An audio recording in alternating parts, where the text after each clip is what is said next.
அன்பு வணக்கம். இப்போ 2025 குட் ஒய்ஃப் அப்படிங்கிற சீரீஸ் வந்திருக்கு. அந்த சீரீஸை ஆக்ட்ரஸ் ரேவதி அவங்க இயக்கியிருக்காங்க. அந்த கதையை முழுமையாக உங்களுக்கு சுருக்கமாக சொல்கிறேன் வாங்க. யாருங்க நல்ல மனைவி? கணவன் தனக்கு துரோகம் செஞ்சாலும் குழந்தைகளுக்காக பொறுமையாக இருந்து கணவன் திருந்தி வர வரைக்கும் காத்திருந்து அவன் கூடவே வாழற பொண்ணா, இல்லை தைரியமாக இந்த சமூகத்தை எதிர்கொண்டு தானுமே படிச்சிருக்கோம் அப்படின்னு அந்த படிப்புக்கான வேலையை தேடி முன்னேறி தனக்கு ஒரு வாழ்க்கை அமையும் போது அதை தேடிக்கிட்டு போகிற பெண்ணா அப்படிங்கிற மாதிரி ஒரு கதை தான் இது. வாங்க கதைக்குள்ளே போகலாம். குணசீலன் அப்படிங்கிறவர் மிக பிரபலமான ஒரு வழக்கறிஞர். அவர் ஒரு கட்சியை சார்ந்து இருக்கிறாரு. ஏகப்பட்ட பணம் சொத்து சம்பாதிச்சு வச்சிருக்காரு. அவருடைய மனைவி தருணிகா 16 வருஷங்கள் அருமையாக வாழ்ந்து வந்தாங்க. அவங்களுக்கு 15 வயசில் ஒரு பையன் இருக்கான், மூத்த மகன். அடுத்தது ஒரு 11 வயசு பொண்ணு இருக்கிறா. அன்பான குடும்பம். குணசீலனின் அம்மாவும் அவங்க கூட அடிக்கடி தங்கி இருப்பாங்க. தருணிகாவும் ஒரு வழக்கறிஞர் தான். திருமணமான பிறகு வீடு குழந்தை அப்படின்னு ஹோம் மேக்கராக பீஸ்ஃபுல்லாக இருந்து வந்துக்கிட்டு இருக்கா. குணசீலன் அட்வொகேட்டாக இருந்தாலும் ஒரு கட்சியை சார்ந்து இருக்கிறாரு. அதனால் அவருக்கு செல்வாக்கு இருந்தாலும் குணசீலனை தில்லை அப்படிங்கிற ஒரு எதிர்கட்சியை சேர்ந்த பெரும்புள்ளி தொழில் போட்டி காரணமாக வசமாக சிக்க வச்சிடுறாரு. குணசீலன் போதை கடத்தும் குற்றவாளிகளுக்கு ஆதரவாக அவர் செயல்படுவதாகவும் அதற்கு கூலியாக டீனா என்ற அழகான பெண்ணை குணசீலன் விருந்தாக பெற்றதாகவும் குணசீலன் டீனாவுடன் இருந்த தொடர்பினை அந்த அந்தரங்க வீடியோக்களை சோஷியல் மீடியாவில் ஆதாரமாக அந்த தில்லை அப்படிங்கிற எதிர்கட்சியை சேர்ந்த அந்த பெரும்புள்ளி வெளியிடுறாரு. இதை பார்த்து தருணிகா மனமுடைஞ்சு போனா. சட்டப்படி குணசீலன் கைதாகிறார். அவருடைய அழகான குடும்பம் உடைந்து போகிறது. குணசீலனின் க்ளோஸ் ஃப்ரெண்டு ஜோசப் மட்டும் குணசீலனுக்கு ரொம்பவே உறுதுணையாக இருந்து வந்துக்கிட்டு இருக்கார். லஞ்சம் வாங்கினதா சொல்லப்பட்டதுனால குணசீலனுடைய மொத்த சொத்துக்களும் முடக்கப்படுது. நிர்கதியாக நிற்கிறா தருணிகா. வீடு இல்லை. இருந்த பணத்தை வச்சு வாடகை வீடு ஒன்றை எடுத்து குழந்தைகள் மற்றும் வயதான மாமியாருடன் குடி போகிறாள் தருணிகா. குழந்தைகளுக்காக தைரியமாக இந்த சமூகத்தை எதிர்த்து போராட முன்வந்தா. மூத்த மகன் அப்பாவுடைய வீடியோவை பார்த்து நொந்து போனான். பள்ளியில் 2 பிள்ளைகளையும் அவங்க சக மாணவர்கள் கிண்டல் கேலி செஞ்சுக்கிட்டு தான் இருக்காங்க. அப்பாவுடைய அந்த வீடியோவால் இவங்களுக்குமே தொந்தரவு தான். தருணிகா வேலைக்கு போக முடிவு செய்கிறா. சம்பாதிக்கணும், எப்படியாவது குழந்தைகளை காப்பாற்றணும்.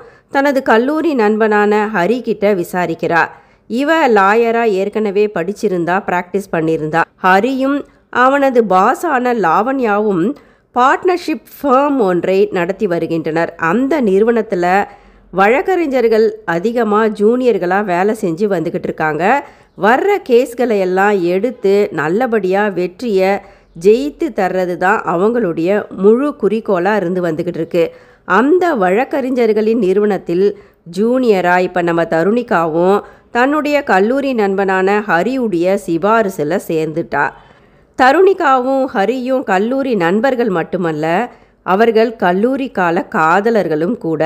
அவர்கள் சின்சியராக ஒரு காலத்தில் காதலிச்சிருந்தாங்க, ஜெனுயினாக. இருந்தாலுமே ஏதோ சில காரணங்களால் பிரிஞ்சிட்டாங்க.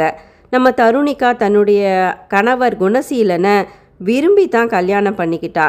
அவன் கூட இந்த 16 வருடங்களாக உண்மையாக வாழ்ந்து வந்தா. ஆனால் ஹரிக்கு இன்னமுமே திருமணமாகலை. தருணிகாவை அவன் இன்னமுமே மறக்கலை. அதற்கு பிறகு அவனுக்கு வேற எந்த பெண் மீதும் காதலும் ஏற்படலை. கல்யாணத்தின் மீதும் நாட்டம் இல்லாமல் தான் இருந்து வந்துக்கிட்டு இருக்கான். இந்த தருணத்தில் அந்த நிறுவனத்துடைய பாஸாக இருக்கக்கூடிய லாவண்யா அப்படிங்கிற அட்வொகேட்டுடைய அந்த ஒரு சிறுமியை சார்ந்த ஒரு கேஸானது சந்தர்ப்பவசமாக தருணிகா கைக்கு வருது. அந்த கேஸில் ஆத்யா அப்படிங்கிற ஒரு சிறுமிக்கு நியாயமும் கிடைக்குது. அந்த சின்ன பொண்ணை அவளுடைய அப்பாவே வற்புறுத்தி அடித்து அழைச்சிக்கிட்டு போய் குழந்தையின்மை சிகிச்சைக்கு மருத்துவம் பார்க்கும் ஒரு பெரிய மருத்துவமனைக்கு அழைச்சிக்கிட்டு போய் சிறுமியுடைய கருமுட்டைகளை எடுத்து விற்று வந்தது தெரிகிறது. இந்த மாதிரி மைனர் பெண்களின் கருமுட்டைகளை பயன்படுத்துவது சட்டப்படி மிகப்பெரிய குற்றமாகும். அந்த ஹாஸ்பிட்டலில் இது மாதிரி செயல்கள் நடைபெறுகிறத தருணிகா நிரூபிக்கிறா. அதனால் அந்த ஹாஸ்பிட்டலும் மூடப்படுது.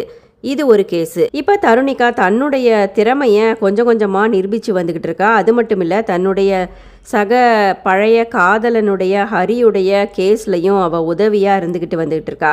இதன் மூலமாக 2 பேரும் அடிக்கடி பார்க்குறது பேசுகிறதுமா இருந்துக்கிற போது பழைய ஞாபகங்கள் அவங்களுக்கு அடிக்கடி வரதான் ஆரம்பிக்குது. குணசீலனை வெளியில் கொண்டு வரணும் அப்படின்னு அதற்கான முனைப்புகளை செய்ய ஆரம்பிக்கிறா.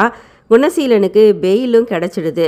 வெளியே வந்தவன் தருணிகா தன்னுடைய பழைய எக்ஸ் லவ்வர் ஹரி கூட வேலை செஞ்சுக்கிட்டு வர்றது தெரிஞ்சு கொஞ்சம் வெறுப்படைஞ்சு பொறாமப்படுறான், சந்தேகமும் பட ஆரம்பிக்கிறான். அதை பற்றியெல்லாம் தருணிகா கவலைப்படலை.